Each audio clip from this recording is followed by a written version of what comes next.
London, 1964.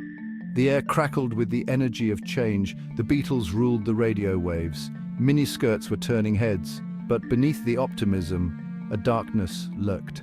A killer stalked the streets, preying on the city's most vulnerable young women, yearning for a brighter future. They called him Jack the Stripper, a gruesome echo of the city's most infamous villain, Jack the Ripper, yet a chilling mystery all his own.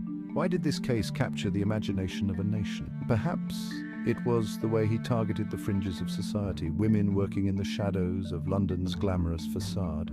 Or maybe it was the chilling efficiency of his crimes, leaving behind little more than whispers and rumors. Whatever the reason, Jack the Stripper's reign of terror remains unsolved to this day, a chilling reminder that even in the brightest of times, darkness can lurk just around the corner.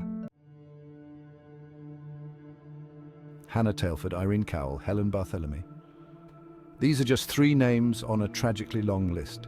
6 women in total, all with their own hopes and dreams, all extinguished by the same unknown hand. They were dancers trying to make ends meet in the clubs that pulsed beneath the city's surface. They were mothers, daughters, sisters. They were lives lived in the margins, but lives nonetheless. Their disappearances barely registered at first. A missing girl from the wrong side of the tracks was sadly a common occurrence in 1960s London. But as the bodies began to surface, dumped in canals and rivers, stripped naked and posed with a chilling theatricality, the city began to take notice. The press, hungry for a story, dubbed the killer Jack the Stripper, a moniker that sent chills down the spines of Londoners old enough to remember the terror of Jack the Ripper's reign.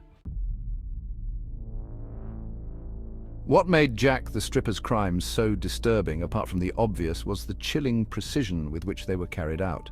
Each victim was found carefully posed, their clothing removed, and often placed nearby in a meticulous fashion. It was as if the killer was playing a macabre game, leaving behind a twisted calling card for the authorities to decipher. But amidst the horror, there were clues. The killer always seemed to target women who worked in a specific area of London, a red light district known as the Hammersmith Strip. He also seemed to favor a particular type of victim, young, attractive, and often working as dancers or prostitutes. These details, however, seemed only to deepen the mystery. Was he a regular at the club, someone who blended in with the clientele, or was he a shadowy figure watching and waiting for the opportunity to strike? A shocking revelation, the dentist and the dancer. For years the case went cold, leads ran dry, suspects came and went. Then in the late 1990s, a shocking new piece of evidence emerged from the shadows.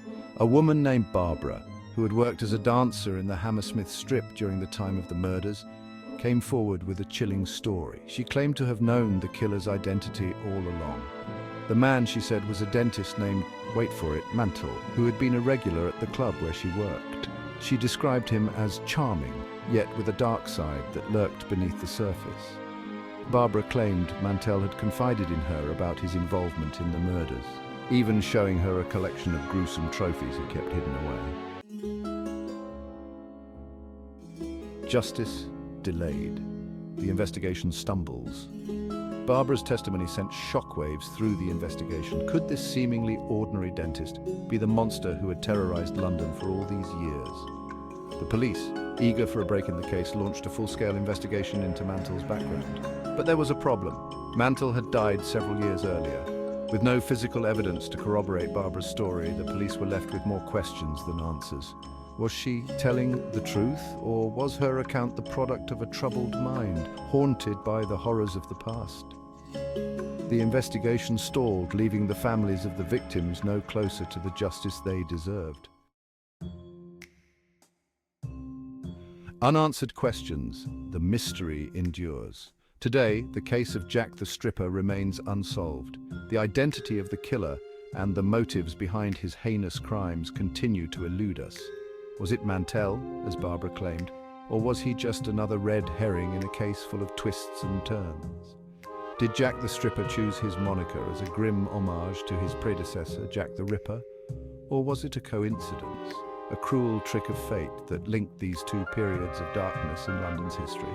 The answers, like the victims, remain lost to time, but their stories serve as a reminder that even in the heart of a bustling metropolis, Darkness can lurk in plain sight, and sometimes the most terrifying monsters are the ones who walk among us, hiding in plain sight.